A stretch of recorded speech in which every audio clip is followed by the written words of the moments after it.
Okay, we will begin. We'll start at this this marker here. This was put up by the 4-H for the bicentennial 50 years ago, and it marks Revolutionary War soldiers who we have records are buried here, but they don't have their own markers. So they took it on as a project to recognize them. You'll see these 250 flags, and we did it here and all throughout town. Of any identified Revolutionary War veteran, we marked them with these special flags. The 13th star with the 250. So if you go to one of the other ones in town and you see it, you'll be able to instantly recognize. Now, other veterans have the regular American flag. You may have seen the sign, if you didn't, on the stone there. This is called the Old Burying Ground, where some of Bethany's earliest settlers reside. It was established by the Amity Parish in 1755. Most burials here occurred in the 1700s and 1800s. There's a handful from the 20th century, not too many. We did a tour about 5 years ago here. This will be a little bit different because we're going to focus mostly on, because it's the 250th birthday of America, on the Revolutionary War veterans here, and some of them, not all of them. There's 48 recorded Revolutionary War veteran graves in Bethany, including 32 in this location. So most of them are actually here. And one thing you'll notice as you're walking around, it's extremely, they weren't stupid, it's extremely sandy soil, very good for digging, makes it easier. So, I mean, it's basically kind of like a sand pit here. And you'll see that a lot with older cemeteries. They knew what they were doing. In the 1770s, during the Revolution, Bethany was just a tiny parish as part of the colony of New Haven.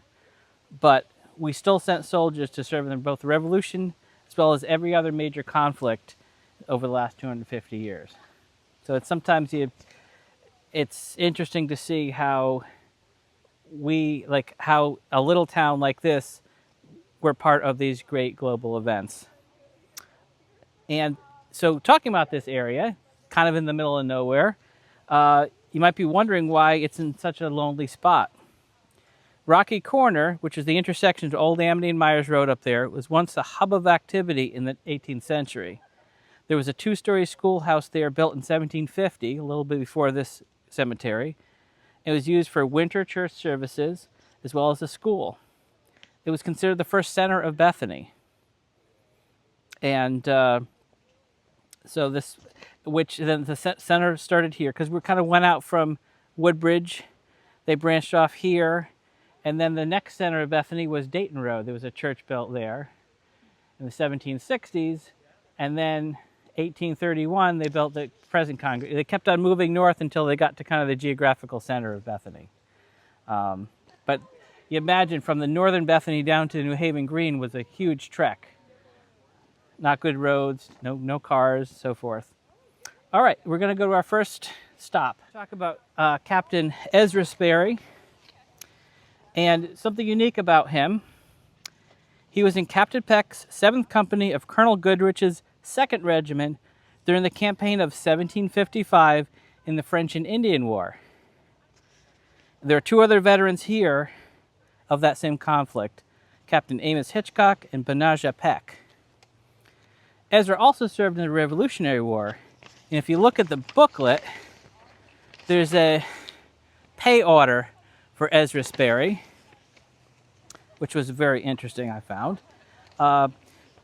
Because he was in French and Indian War, he was older. He was in his mid-40s by the time of the Revolution, and he was made a captain due to his previous combat experience.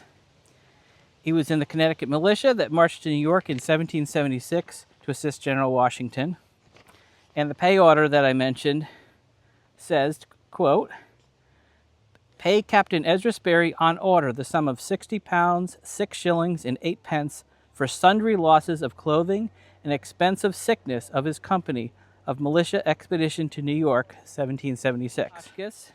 He was in Lieutenant Colonel Canfield's regiment at West Point in September 1781 and presided over a court case there as described. Another quote, at a regimental court-martial holden at West Point, September the 22nd, 1781, by order of Colonel Canfield, whereof Captain J. Hotchkiss president, for the trial of Peter Barton, soldier in Captain Couch's company and Colonel Canfield's regiment, confined for leaving his guard at Fort No. 3 and staying all night without leave. The prisoner pleads guilty and throws himself on the mercy of the court.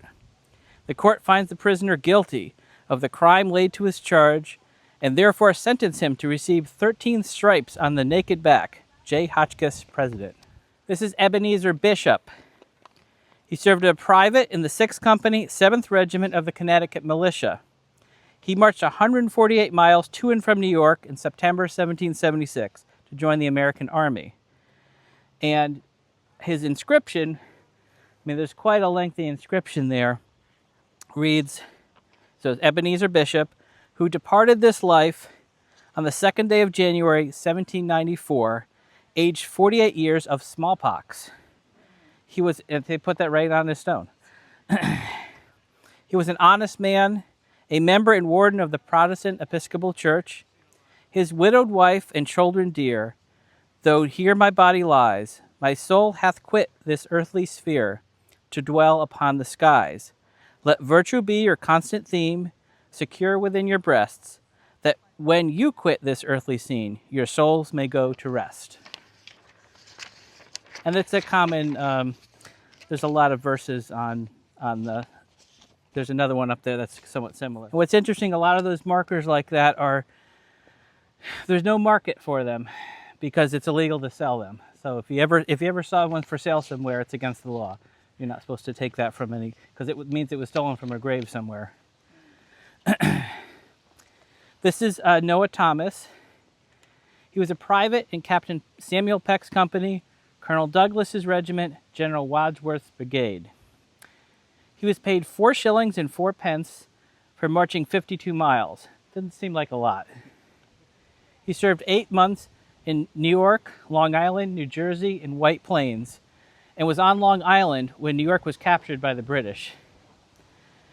And just an interesting thing is sometimes you can get more information based on when they went years later looking, the veteran or their widows looking for pensions. We found some pension documents. His wife Mary at age 84 received a widow's pension in 1839. Jared Tolles of Woodbridge at age 87 made a sworn statement he had enlisted with Noah in 1776 in order to assist Mary in obtaining this pension. And there's another one of those in a little bit. This line of 7 stones is headstones and footstones. This is not directly related to the Revolution, but it's an interesting story about the Terrell family. 7 members of the Terrell family died in the early months of 1794. This line of small gravestones here tells the sad story. And there was a scarlet fever epidemic in New Haven during this time, which may have caused the tragedy. We can't be sure. It could have been smallpox or something else. But there's a documented outbreak in New Haven. 6 of them died in January 1794 alone. One of them two months later. And the scarlet fever targeted the 5 to 15 age group. The Terrell victims ranged from 8 to 23. The parents actually survived. This epidemic, along with yellow fever the same summer and persistent smallpox infections like we had down there for Ebenezer, led to the creation of the New Haven Board of Health, so in the 1790s. This monument is for Captain David Beecher. He commanded a militia company in response to the New Haven alarm to repel the enemy July 5th, 1779. If you look in your booklet, I actually located a map drawn by Ezra Stiles of Yale University of the invasion in 1779. British General William Tryon raided the several coastal Connecticut cities, including New Haven. His mission was to draw Washington's Continental Army into battle. 2,600 soldiers attacked with 2 divisions, one landing in West Haven, the other in East Haven. They converged and seized New Haven Green. along the way destroying local armaments, grain stores, ships in the harbor, and burning several manor houses. Over 1,000 militia were mustered. That was the alarm, is, come to New Haven, we're getting attacked. 1,000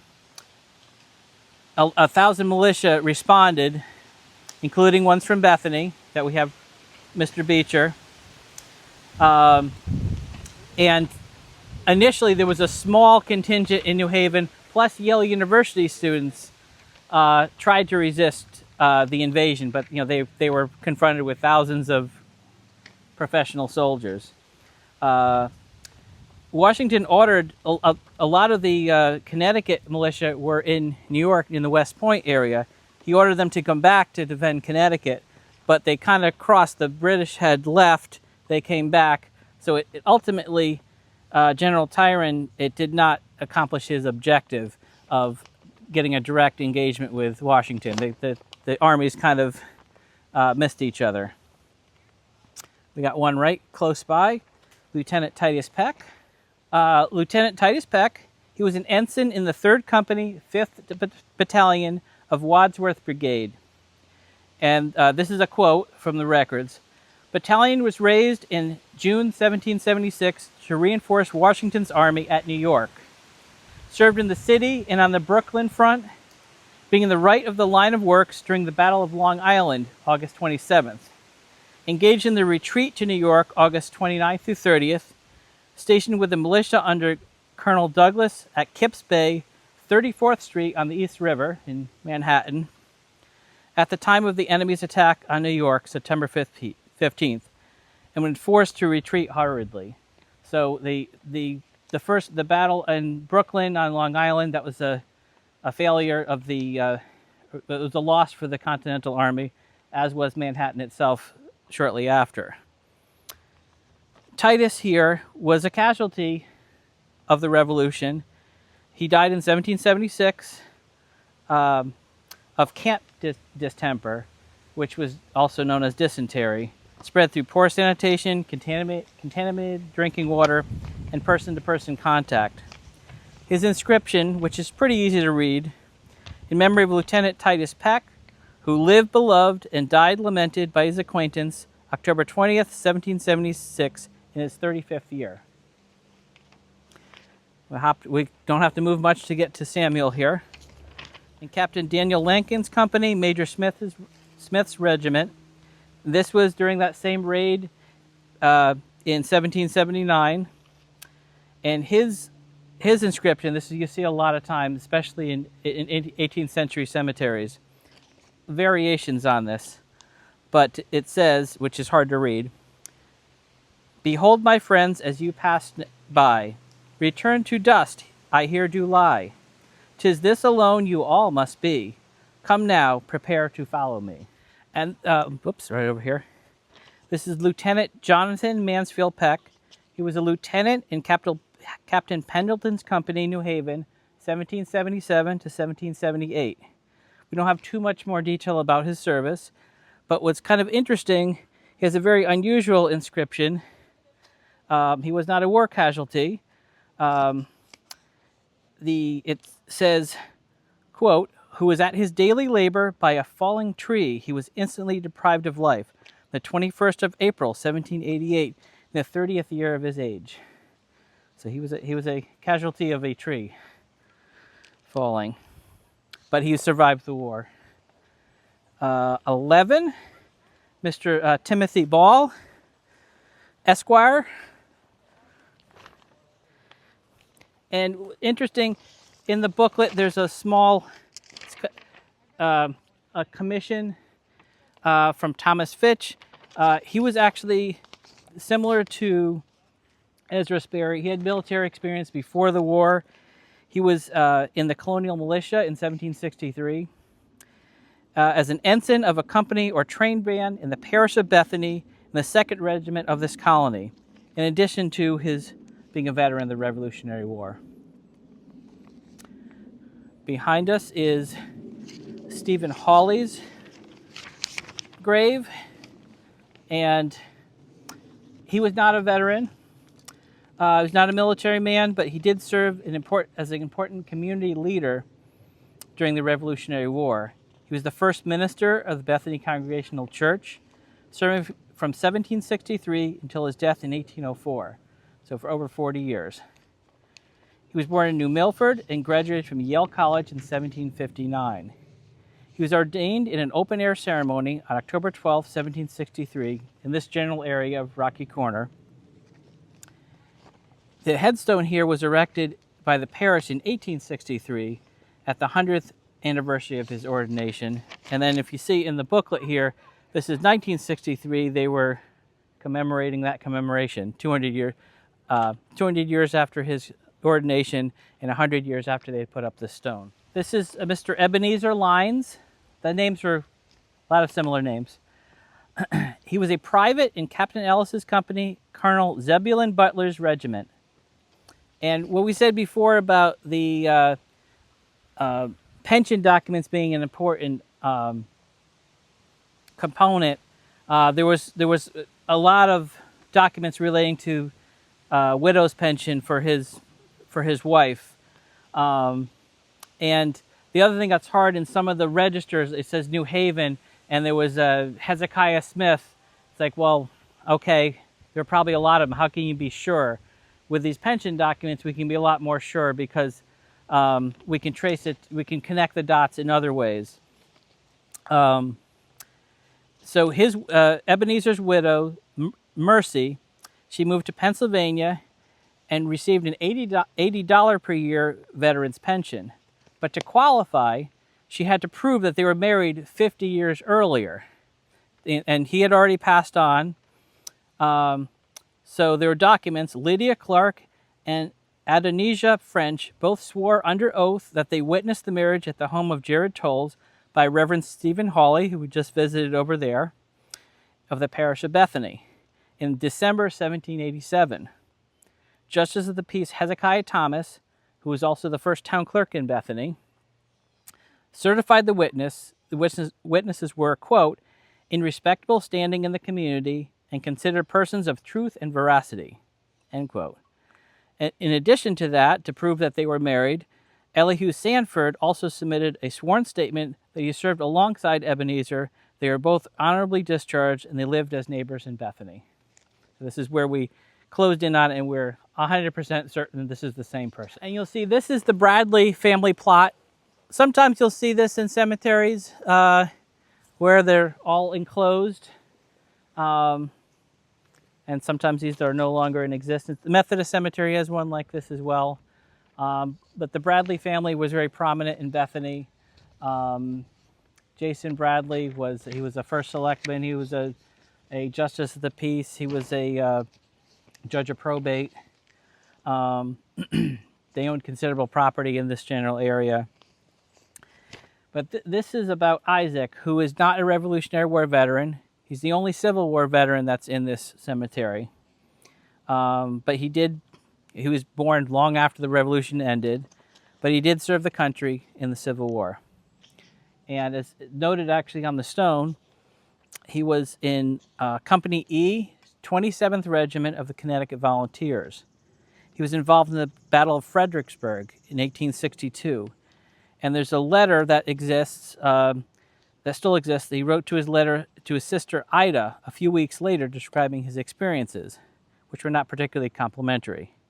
He personally witnessed Generals Burnside, Hancock, and Sumner on review before battle and referred to it as the Burnside Slaughterhouse. He was captured and confined at the notorious Confederate Libby Prison, which is kind of along the lines of Andersonville, in Richmond, Virginia. The prisoners of war there often died from starvation and disease, as more than 1,000 soldiers were crammed into the former warehouse. The barred windows were otherwise wide open, leaving prisoners exposed to the elements. I've seen photographs of it. There was very, very low ceilings. They were crammed into these rooms. The windows were open other than the bars. Very little food was available. Sickness spread quickly with so many in close quarters. Isaac did survive the war and came home, but he died in 1866 at age 33, likely because of his imprisonment. This is Deacon Jacob Hotchkiss, and he appeared on the alarm list of May 24th, 1777. So this is a different alarm list. In the 2nd Regiment under Colonel Thompson in New Haven. And what's interesting, on that same date, colonial forces launched Meg's raid across Long Island Sound to Sag Harbor, New York. And there was a lot of raiding back. The British captured Long Island, and they conducted raids on Connecticut and other locations. And in turn, Connecticut launched raids onto Long Island. There was a lot of back and forth. In that attack on Sag Harbor, 6 Loyalists were killed and 90 captures, while the Americans suffered no casualties. This was in response to a British raid a month earlier on Danbury that culminated in the Battle of Ridgefield. It is unclear what role Jacob played. It's possible that he participated in the attack. However, my personal theory, a more likely scenario, is that he was called to defend New Haven in case of counterattack, while other forces conducted the actual raid. It's kind of calling as a reinforcement, because there was a lot of that where troops are over here, somebody attacks, and then you run back here and they're already gone. But this was, he was documented on that's May 24th, 1777 alarm list.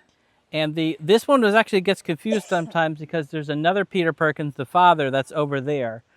And there was originally had him down as the veteran, but he died in 1766, so he's definitely not a veteran of the Revolution. This Captain Peter Perkins, he was a church deacon. You'll see a lot of church members were also involved in the military as well. He was a captain in the 2nd Militia Regiment of Connecticut. He was a resident of Woodbridge in 1790, which is what this area would have been at that time. He served on the local defense committee, and he was a selectman in New Haven in 1781. And that concludes my remarks.